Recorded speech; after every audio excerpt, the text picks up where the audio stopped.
Pues un honor y un placer estar con ustedes.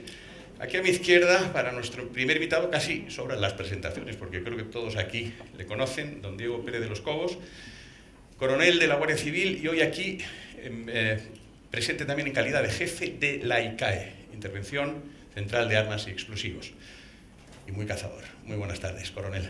Muy buenas tardes. También se encuentra con nosotros don Luis Ibáñez, fiscal en activo. Fue jefe de Fiscalía de Toledo y actualmente está destinado en la Audiencia Nacional, además de ser un gran aficionado al campo y a la caza. Es un placer tenerle con nosotros. Muchas gracias, don Luis. Y por último, don Jorge Bernat. A ti a lo mejor te puedo llamar Jorge, eso de que seamos pilaristas y compañeros de clase casi, bueno, de tu hermano. Abogado muy reconocido por todos, especialista en caza y medio ambiente y coordinador del área jurídica de la Fundación Artemisan. Buenas tardes, Jorge, y vamos a empezar contigo, si te parece, Jorge. Porque, ¿qué actuaciones en materia jurídica quieres destacar que han sido realizadas por Artemisan en este último año? En primer lugar, muchas gracias por la presentación, muchas gracias a todos por haber venido. Artemisan ha tenido un año complicado, la asesoría jurídica ha tenido una tarea dura este año.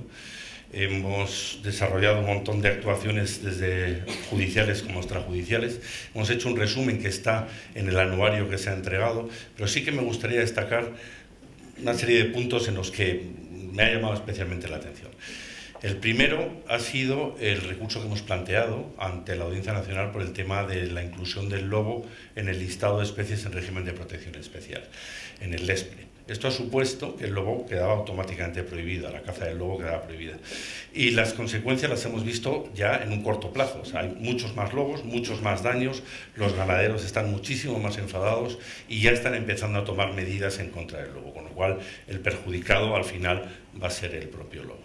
Y en este tema de los daños del lobo nos hemos estado planteando un tema que ¿y por qué no? O sea, si la administración no tiene inconveniente en pagar los daños que ocasiona el lobo a la ganadería, ¿por qué no se va a indemnizar los daños que ocasiona el lobo a las especies cinegéticas? O sea, todos sabemos los daños que produce al corzo en el norte de España, los daños que produce al macho montés en Gredos, que se ha cargado las poblaciones del macho montés. Entonces, bueno, pues un macho montés vale muchísimo más que una vaca y un corzo vale mucho más que una oveja. Entonces, ¿por qué no iniciamos esa reclamación? Es un tema que tenemos ahí pendiente y le estamos dando vueltas. Luego hemos sido también muy activos en el tema de la Ley de Bienestar Animal y en el Código Penal. Ahí la Federación ha tenido un papel prioritario. Nosotros hemos estado apoyando detrás con reuniones con los distintos sectores, pero estamos muy enfadados con esta ley. O sea, es una ley malísima para el sector y sobre todo es terrible el Código Penal, la reforma que ha habido del Código Penal en materia de maltrato. Esto traerá consecuencias y lo veremos a corto plazo. Lo único que espero es que si al final se produce un cambio político dentro de unas semanas, pues que los partidos cumplan con su compromiso y deroguen o modifiquen estas dos leyes. Luego tengo que decir, que esto lo has apuntado tú también al principio, que Artemisan empieza a ser un referente también en la parte jurídica. Cada vez que hay un texto que nos pueda afectar, un proyecto de ley o de cualquier normativa, se nos tiene en cuenta, se nos piden informes y nos personamos periódicamente en todas las actuaciones que hay judiciales, sobre todo en recursos contenciosos que plantean los grupos ecologistas contra órdenes de veda, planes de gestión del lobo, etcétera, etcétera. Y hemos tenido bastante éxito, hemos conseguido sentencias favorables en Cantabria, en Asturias, han sido confirmadas por el Supremo. O sea que ahí apoyamos bastante a la administración, pero bueno, no todo es una balsa de aceite, ¿no? Ahí en ocasiones pues estamos en lo contrario, tenemos que recurrir lo que no nos interesa, o lo que no nos conviene, lo que no vemos adecuado, e incluso hemos tenido que ir por vía penal. O sea, hemos presentado querellas contra políticos por determinadas declaraciones, contra funcionarios, pues es lo que toca, ¿no? El hecho de ser independientes, que es lo que somos, pues nos permite hacer estas cosas. Luego hay otro tema, que es el de los parques nacionales. No estamos de acuerdo con el planteamiento inicial de la Ley de Parques Nacionales de que se prohíba la caza a priori en los parques nacionales. Consideramos que la caza en parques nacionales puede estar prohibida en determinados parques, pero no es admisible que se diga que la caza es incompatible con un espacio protegido como un parque nacional. Y luego también estamos muy enfadados por el tema de las indemnizaciones. O sea, está muy bien que se aplique la ley, que se diga que no se puede cazar, pero lo que no se puede hacer es decir, no te pago las compensaciones que también prevé la ley, ¿no? O sea, una cosa sí y otra no vale. Y luego en el tema del furtivismo, esto ya es una obsesión desde el principio. El tema del furtivismo ha sido nuestro caballo de batalla. O sea, no estamos de acuerdo con que en este país no se condene adecuadamente a los furtivos. La mayoría de los casos se libran porque consideran que es una infracción administrativa y esto no lo podemos admitir. Hemos tenido reuniones con Fiscalía, con magistrados, y lo que hemos hecho ha sido personarnos como acusación en todos los procedimientos que hemos podido para defender al afectado. Y es verdad que hemos tenido ya sentencias favorables, ha habido condenas importantes en Andalucía, en Castilla-La Mancha, y también se ha traducido en sentencias del Tribunal Supremo, una sentencia del 2020 y una más reciente, que me parece mucho más importante, que viene a decir ya que el furtivismo sobre especies cinegéticas, sea o no en periodo hábil, o si se haya cazado o no se ha cazado, independientemente de que se haya cazado o no se haya cazado nada, es un delito. El que entre en finca ajena a cazar puede cometer un delito. Y esto es básicamente un resumen de lo que te puedo decir. Quiero reiterar mi agradecimiento a los asistentes y sobre todo a los benefactores y patronos. Sin ellos, desde luego, no sería posible pues, que pudiéramos seguir trabajando. Muchas gracias, Jorge. Luego vuelvo contigo. Muy bien. Porque hay cosas que has citado que luego vamos a reincidir en ellas. Coronel, insisto en su presencia aquí como jefe de la ICAE, por tanto, las preguntas irán pues eso, encaminadas a las dudas que puedan tener los benefactores sobre la intervención de armas. Son muchísimas las preguntas que le haríamos, el tiempo aprieta, por lo tanto le hago una un poquito más genérica. ¿Me podría comentar si en la ICAE hay algún proyecto novedoso que pueda ser de utilidad o interés para el cazador? Bueno, sí, en la ICAE, bueno, en primer lugar, agradecer a Artemisa que haya contado con la intervención central de armas y explosivos de la Guardia Civil para participar en este foro de un colectivo que para nosotros es un colectivo de primer orden, como son los cazadores, que es nuestro, si se puede decir así, probablemente nuestro primer cliente, ¿no? Y creemos que debemos participar porque la función de la ICAE no es otra de las intervenciones de armas que intentar que los ciudadanos españoles que son titulares o utilizan armas bien por profesión o bien por ocio, como es el caso de cazadores o tiradores deportivos, pues lo puedan hacer en las condiciones de seguridad que no pongan en riesgo la seguridad ni de ellos, ni de un tercero, ni la seguridad pública, ¿no? Entonces, dicho esto, en cuanto a proyectos, bueno, pues estamos con varios proyectos en marcha que tienen como finalidad el intentar facilitar el servicio que se presta a los ciudadanos y facilitar a los ciudadanos también toda su labor de tramitación en las intervenciones de armas. Apuntaría así a bote pronto. Uno es el de intentar conseguir que definitivamente todas las tasas se puedan pagar online, se puedan pagar con tarjeta o mediante una transferencia, porque somos conscientes del trastorno que supone permanentemente el pago de tasas cuando hay que acudir a una oficina bancaria, y mucho más si esto es en un aeropuerto donde no siempre hay oficina bancaria. Lo tenemos bastante avanzado, aunque creo que está dando más pega de lo inicialmente previsto. Otro proyecto en marcha que creo que este sentido será revolucionario es conseguir las licencias de armas y guías de pertenencia digitales, es decir, que ya no tengamos que llevar esa cartera con todos esos documentos y estar cambiando si va a cazar un sitio u otro, y que todo esto puede ir al teléfono. No estoy hablando de una fotografía de la licencia, que eso sería muy fácil, ¿no? Estoy hablando de un documento digital con las debidas condiciones de seguridad, de manera que cuando esté en el teléfono sea porque esa persona dispone de esa licencia, y si no dispone de ella y le ha sido revocada, pues que esa información no aparezca en el teléfono y el agente que lo pida pueda contrastar si está en vigor o no. Yo creo que será un salto revolucionario y que va en la línea con lo que creo que ocurrirá con todos los documentos de este tipo dentro de unos años, en la que creo que ya ni el carnet de identidad ni el permiso de conducir tendrán un formato físico, ¿no? Y por último, otro proyecto con el que estamos es el de una interconexión con los centros de reconocimiento médico, de manera que cuando el titular de una licencia de armas o el aspirante de una licencia de armas vaya a un centro de reconocimiento, pues en lugar de, como ocurre ahora, que tenga que hacer tantos viajes al centro, al banco, a la intervención de armas, pues que directamente al ir al centro de reconocimiento sea el centro el que mande el resultado del certificado médico a la intervención de armas y sea en el propio centro donde se pueda hacer también el abono, además del reconocimiento de las propias tasas, con lo cual intentamos evitar pasos innecesarios al usuario titular de armas. Pues agilizaría las cosas, ¿no? Entonces, Exacto. ¿me permite otra pregunta? Sí, Coronel? Porque el actual gobierno parece que no está dispuesto a modificar el reglamento de armas.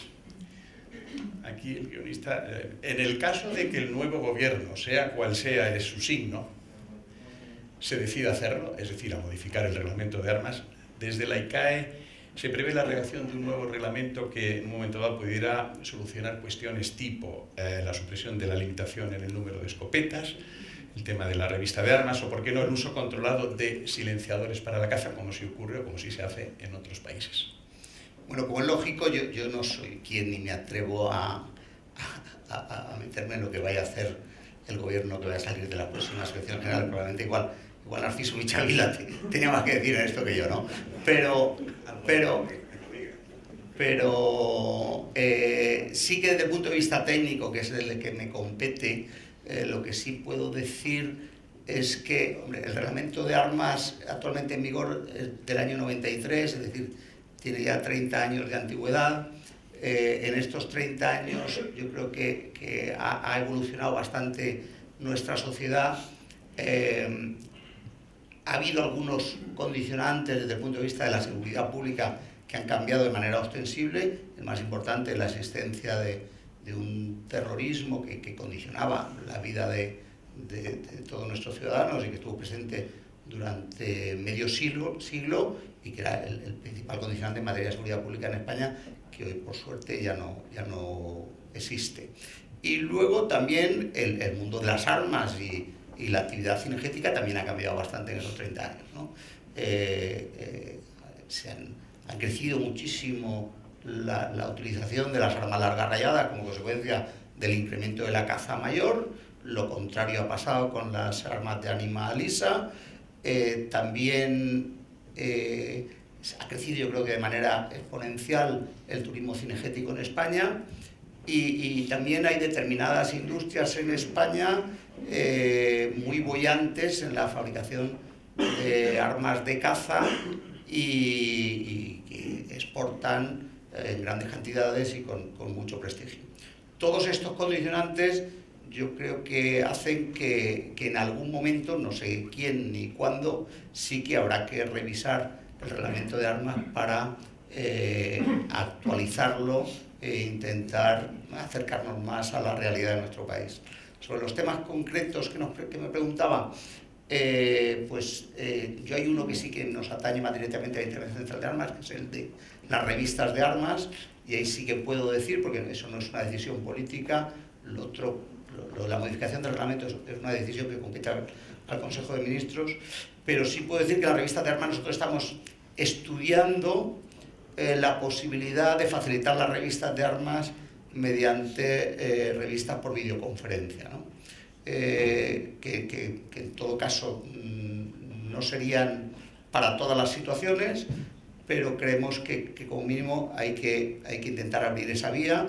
Estamos estudiando las posibilidades técnicas de que un ciudadano desde su domicilio o un armero desde su armería pueda enlazarse por videoconferencia y pueda mostrar las armas, la numeración de esas armas, sin necesidad de hacer unos desplazamientos que suponen mucho trastorno e incluso riesgos en materia de seguridad.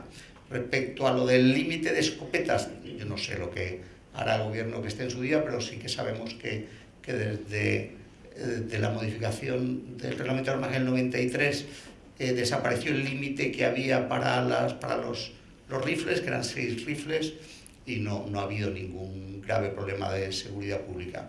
Y lo de los silenciadores también sabemos que ha ido evolucionando en los países de nuestro entorno. En algunos países está autorizado, en otros es obligatorio y en otros, yo creo que el ejemplo de Portugal que tenemos ahí al lado no es muy malo, que está autorizado en según qué casos y a partir de determinado número de decibelios, ¿no? Yo creo que requiere una reflexión y y creo que lo ideal sería que sea el gobierno que sea y en el momento que sea, pues que cualquier modificación del reglamento de armas tuviera el mayor consenso posible y permitiera satisfacer las necesidades de seguridad pública con las necesidades de utilidad a los usuarios de las armas. Muchísimas gracias, coronel. Don Luis Ibáñez, ha mencionado Jorge, entre otras muchas cosas, habla de furtivismo. Estoy convencido que en su dilatada carrera ha tenido que llevar temas relacionados con el furtivismo en algún momento de su carrera profesional. ¿Por qué en España hay tan pocas condenas por furtivismo?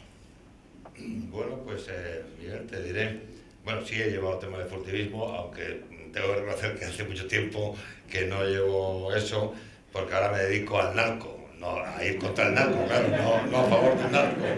Sí es verdad que he estado en un paréntesis 5 años de jefe en Toledo y evidentemente ahí sí que se han visto temas de furtivismo. ¿Por qué? En mi opinión, como vamos, desde un punto de vista empírico. El campo es muy grande, los medios son escasos, ese es el primer tema. El monte es gigantesco y es muy difícil de controlar. Segundo, y esto ya sí que es de mi materia, es un problema procesal probatorio. No es tan fácil llegar a una condena. Las condenas tienen que ser mediante la prueba absoluta de los hechos típicos y no es tan fácil. Igual que te puedo decir que fíjate la cantidad de incendios forestales que hay en España, que seguramente muchísimos son provocados y las condenas desgraciadamente no son excesivas, pero simplemente porque no se consigue detener a los culpables y probarlo, o detenerles y probarlo. Y luego un tercer elemento que ese yo lo dejo más en cuarentena y lo digo con toda la cautela del mundo. Quizá es verdad que en algunos momentos podamos encontrarnos ante una falta de sensibilidad en cuanto a este delito. Estamos hablando del furtivismo típico, en fin, estamos hablando del que se mete a cazar efectivamente, donde no debe. Yo diría que esas son las 3 principales razones. Incidiendo un poco en el tema, a raíz de algunas sentencias que ha citado Jorge, ¿usted cree que se van a producir algunos cambios por los cambios de criterios de la audiencia, de las audiencias provinciales, de forma que resulte más sencillo condenar a los furtivos? Sí, bueno, efectivamente estamos aquí ante un elemento importantísimo. Existe, gracias a una reforma que se hizo en el 2015, que eso fue un gran acierto, por cierto, una reforma procesal, pueden determinados delitos, digamos que antes tenían poca entidad y era difícil que llegase al Supremo para unificar realmente la doctrina, ahora sí que se puede mediante un sistema de recursos que se estableció en el año 2015. Y hay una sentencia, que la ha mencionado Jorge, muy interesante, de hace nada, de hace menos de un año, que lo que establece es que el furtivismo del que estamos hablando, el furtivismo típico tradicional, sería un delito de riesgo. Eso es absolutamente fundamental y enlazo con lo que he dicho antes, para el tema procesal probatorio. Es verdad que esa sentencia, digamos, yo creo que todavía necesitaría un asentamiento o una confirmación con otras sentencias, tiene un voto particular firmado por 3 magistrados que defienden que el furtivismo seguiría siendo un delito de resultado. La diferencia es evidente, la diferencia a nivel procesal y a nivel probatorio. Si es solo de riesgo, de hecho esa sentencia creo recordar que la condena fue en base a unos individuos que estaban cazando, digamos, con armas, perros, pero no habían matado nada, no habían abatido todavía nada. Entonces se consideraba que era la acción de caza y por el terreno ajeno, etcétera, etcétera, y se les condenaba. Si fuese el resultado, entonces la cosa pasa al nivel que antes te he mencionado. Hay que cogerle con la cabeza del corzo en la mano, o que por medio de prueba testifical o videográfica puedas decir, no, mira, le vi disparando y dando. Esa es la gran diferencia y es muy importante esa sentencia, efectivamente. Insistiendo en el tema, ¿qué aconsejaría usted como fiscal, pero también como cazador y conocedor, como se está viendo en la problemática del furtivismo, a los que sufren este problema? ¿Cree que la personación del procedimiento judicial contra el furtivo por parte del propio afectado o, por ejemplo, por entidades como Artemisan, como acusación particular o como acusación popular, ¿cree que eso puede ser efectivo? Desgraciadamente soy más fiscal que cazador, más que nada porque ocupo más tiempo en la fiscalía que en la caza, para mi desgracia. Me gustaría que fuese al contrario. Vamos a ver, yo tengo que defender a mis compañeros, es decir, al Ministerio Fiscal, sin perjuicio de las críticas muy razonadas que está siendo sometido en estos últimos tiempos por razones evidentísimas. Vamos a ver, el fiscal, si le llega la noticia criminis, va a ejercer la acción penal sin perjuicio de valorar primero la viabilidad procesal. La noticia criminis le va a llegar seguramente o bien por la Guardia Civil o bien por cualquier otro tipo de denuncia. Va a ejercer la acción penal y va a formular la acusación, insisto, si ven viabilidad procesal. ¿Qué ocurre? Es verdad que luego pasaríamos a una segunda etapa. Se ha ejercido la acusación, se ha celebrado un juicio y se ha producido una absolución, por ejemplo, por los motivos que ya he repetido. Y entonces, efectivamente, ahí quizá el Ministerio Fiscal esté de acuerdo con los argumentos absolutorios del juez de instancia, de la sentencia absolutoria. Ahí ya no puedo desaconsejar que pudiera haber quizá una acusación particular que tirase para adelante. Dicho esto, hay que decir que bueno, eso tiene un coste y que también hay que decir, esto en términos estrictamente técnico-procesales, conseguir una condena en apelación después de una absolución es muy difícil, por decir casi imposible, y solo prácticamente por infracción de ley, es decir, cuando el juez de primera instancia no ha aplicado bien la ley a unos determinados hechos. Pero como el juez de primera instancia diga, no, es que no se ha probado que este estaba cazando tal, eso es imposible conseguir convertir una absolución en una condena. Pero en cualquier caso, me parece estupendo que se ejerza acusaciones particulares o populares en su caso, porque eso además ayuda a la activación de la misión de justicia. Muy interesante. Jorge, ¿quieres aprovechar la presencia del coronel y de don Luis Ibáñez para hacerles alguna pregunta? Pues sí, encantado. Diego, una pregunta en el tema del furtivismo. ¿Qué crees que podrían hacer las intervenciones de armas para luchar contra el furtivismo? Bien, desde las intervenciones de armas ya estamos haciendo algo que creo que es lo que podemos y debemos hacer, que es hay un artículo del reglamento de armas, que es el artículo 98, que viene a decir algo así, que como que los usuarios no podrán ser usuarios ni titulares de licencias de armas aquellas personas cuya conducta suponga un riesgo para sí mismos, para terceros, para la seguridad pública o para el interés general, más o menos dice eso.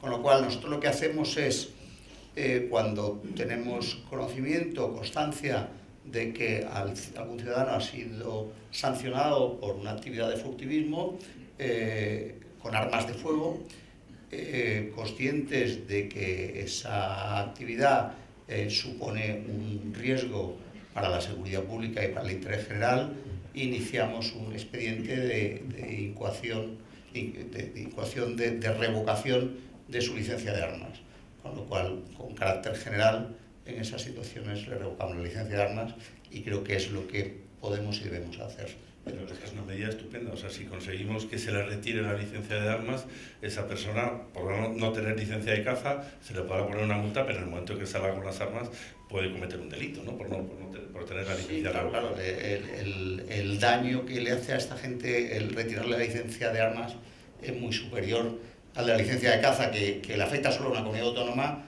La licencia de armas es en todo el territorio nacional y en el extranjero. Pues ánimo con la medida, vamos. Sí. Y Luis, la última pregunta. ¿Qué crees que podríamos hacer desde Artemisan para el tema del furtivismo, para luchar contra el furtivismo? Ya has dicho que lo de las personaciones puede estar bien, o sea, personarte como acusación, pero ¿crees que podríamos instar una reforma del Código Penal, el artículo 335, pedir a la Fiscalía que marque unas directrices para que no haya esa diferencia de criterios entre las audiencias provinciales? ¿Qué nos aconsejarías que podríamos hacer? Hombre, por pedir desde luego, no. Hay que pedir de todo. Yo te voy a decir una cosa, el 365, el segundo párrafo, que es el que en realidad estamos hablando, no está mal del todo. Es decir, la tipificación de este delito en el Código Penal no está mal. Por cierto, lo que está es desubicado. Recordemos que es un delito, este delito de furtivismo es un delito contra la flora y la fauna, no es un delito contra el patrimonio y el orden del patrimonio, está en el capítulo contra... está desubicado sistemáticamente en el Código Penal, pero bueno, no está mal del todo. Se podría instar a una elevación de las penas, de la respuesta punitiva del Estado, siempre dentro de una proporción, evidentemente, y siempre dentro de unos parámetros que seguramente la Unión Europea, como casi siempre, a lo mejor nos da lo que vemos, si no es desproporcionada, sí que se podría intentar una elevación de las penas. La pena ahora mismo es mínima, es la pena de multa, vamos. Y luego, con respecto a la Fiscalía General, pues que duda cabe que si se asienta la doctrina de la que hemos estado hablando, que es interesantísima para esta materia, es básica, pues que duda cabe que la Fiscalía General puede emitir circulares. Nosotros tenemos la suerte de que tenemos una unidad de criterio, puede emitir circulares diciendo que hay que perseguir este tipo de delitos como delito de riesgo, por ejemplo, con lo cual sí que se podría hacer esto. Muchas gracias. Gracias a vosotros. Muchas gracias a los tres, muchas gracias por acompañarnos.